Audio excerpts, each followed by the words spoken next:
Welcome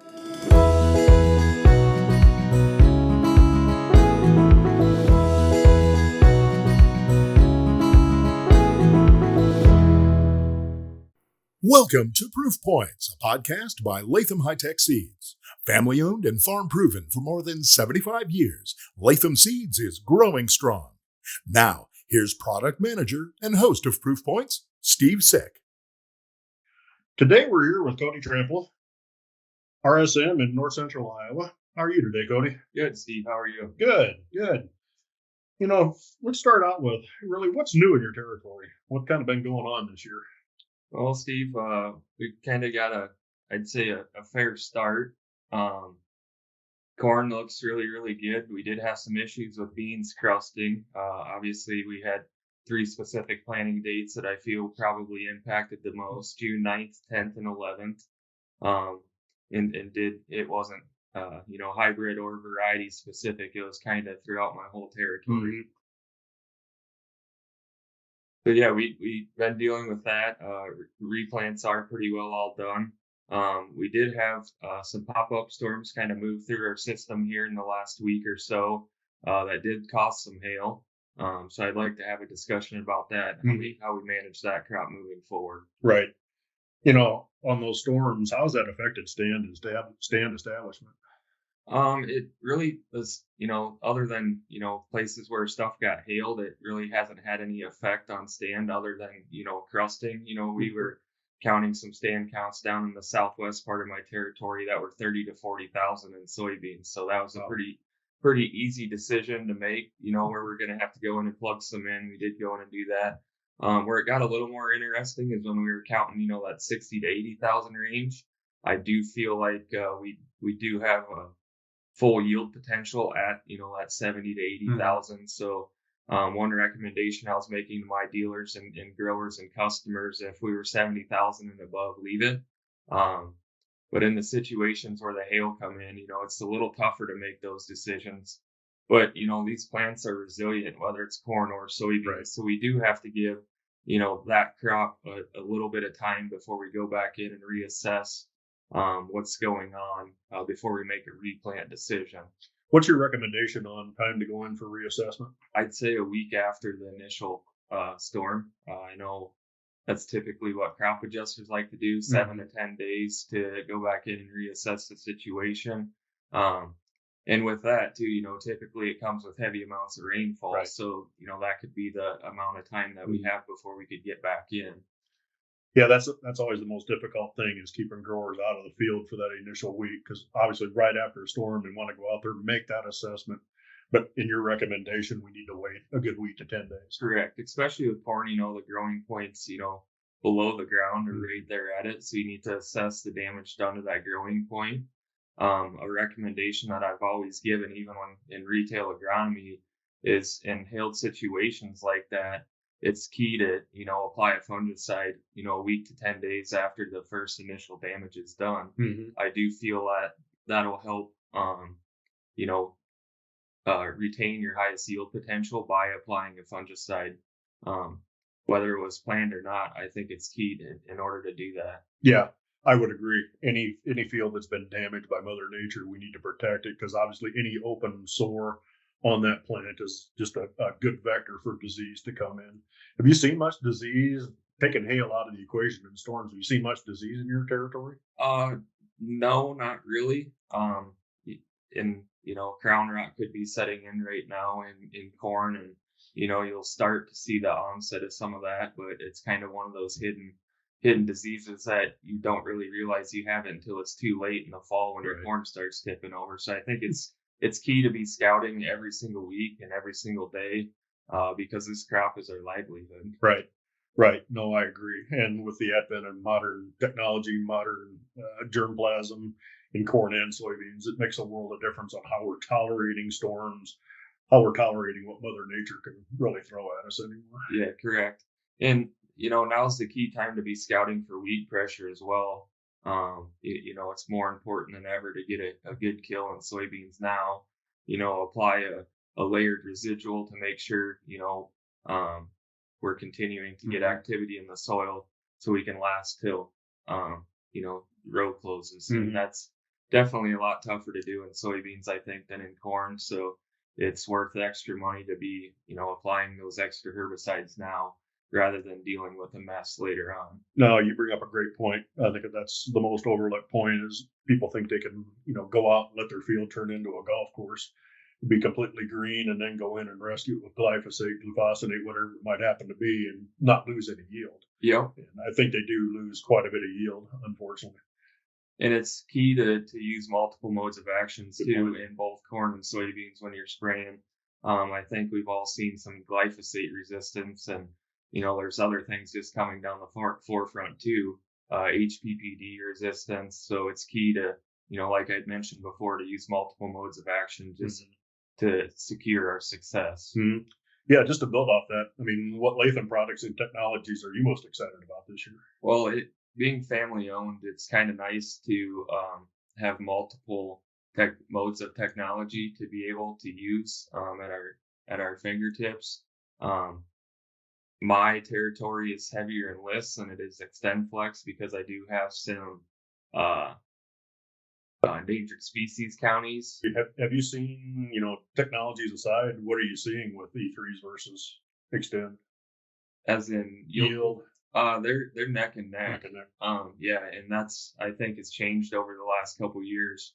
But both E3 and XtendFlex both have very, very high yielding varieties in it, and very different genetics too, and genetic suppliers and just characteristics in general. So it's all about placing the specific variety and hybrid on the right field, and not just shooting from the hip and doing a blanket approach from one side of my territory to the other, because in the eastern part of my territory, we deal with a lot of high pH areas and soils. So it's key that, we have a good IDC rating, an ironclad bean, whether it's E3 or XtendFlex. It's very important that, we have that ironclad on that specific acre. And then the further west you go, you get into some of the hills, you aren't dealing with as much of that. So, you can use different varieties and hybrids over that direction. Right. Yeah. Any specific product recommendations you have for your territory? I'm really, really high on our two SmartStax Pro products, 5008 and 5668. Really, really excited about the new 98-day Tricepta that we have coming down the line. So those are three specific corn products there. On the soybean side of things, boy, what we have coming down the pipeline, Steve, is sure really, really exciting. 1558s have done really, really well for me in my territory, but super excited about the 1661s and the capability that they're going to have in the high yield environments and different things like that. And that bean can go throughout my whole territory and throughout a lot of the territory that we cover as Latham. 1947s, has been a good one as well. 2031, super excited about that new Peking variety. I think that one's going to be a big game changer for our territory. Are you seeing much cyst resistance as far as PI 88, 788 being overcome out in the field? So resistance in soybean cyst nematode is kind of one of those sleeping giants that I don't think we talk about and discuss enough. But I think it's key to have multiple modes of action, like we had talked in herbicides, but also for that as well. I think it's probably worse than what we all think it is, and it's just the unknown sleeping giant that never gets talked about. What does Iowa State call it? The $1 billion pest or something? Yep. So you'd recommend a rotation, between PI88, 788 variety, corn, and then go back to a Peking variety to keep that resistance down. Yeah. I think we could go, a couple years with the Peking, but it's good to have options for everything. And that's, one thing that we really strive for here at Latham is, independent options, just as a tagline. It's a lot of truth. I mean, you look at our product guide and customers and dealers have the opportunity to select many different routes if they want to, so choose and go that direction. No, you're exactly right. No doubt about that. And there's a few of the new PowerCore and List hybrids that, walking plots. We spent the morning in Alexander here this morning looking at plots, and, a lot of those look really, really good. They got a deep green color with a large leaf width. And I just feel that, there's going to be a lot of potential in a few of those products too. So it's important that we don't overlook anything. Mhm. No, I agree with you. One thing too that we noticed, and when we're out in the Alexander demo here at the Premier Agronomy Center, which I highly suggest anybody to stop by. It'll be signed here coming up. But what do you think, or what are your thoughts on conventionals? As long as we keep that field clean to start with, put down a good pre, there's a lot of good yield potential the way it looks in those conventionals. Yeah, so conventionals, serve a place, and they are getting very, very more popular. And it's interesting, but it's all about, like you said, it's a management thing, Steve. Mhm. We're going to have to, step it up on our management, whether it comes to weed control or insects, and, be better advocates about getting out there and scouting early and scouting often, if that's the route you choose to take. It's going to be, especially some of the things we have coming down our pipeline. Some of those hybrids are going to be game changers in the industry as well. It's just all a management style and how you want to, move forward within your operation. Right, right. One thing of note is one of our new tar spot hybrids, 5410, is extremely good on tar spot. In fact, I would call it probably one of the best out there in the industry. Did you see much for tar spot, or what's your thoughts on tar spot moving into your territory? It's everywhere, and it's very, very, very scary. I had a fellow colleague that lives up in the northeast part of the state, and he's been dealing with it for 3 years. His corn sprayed with fungicide once versus the neighbors across the fence was 140 bushel difference. So Wow. very, very severe case of tar spot.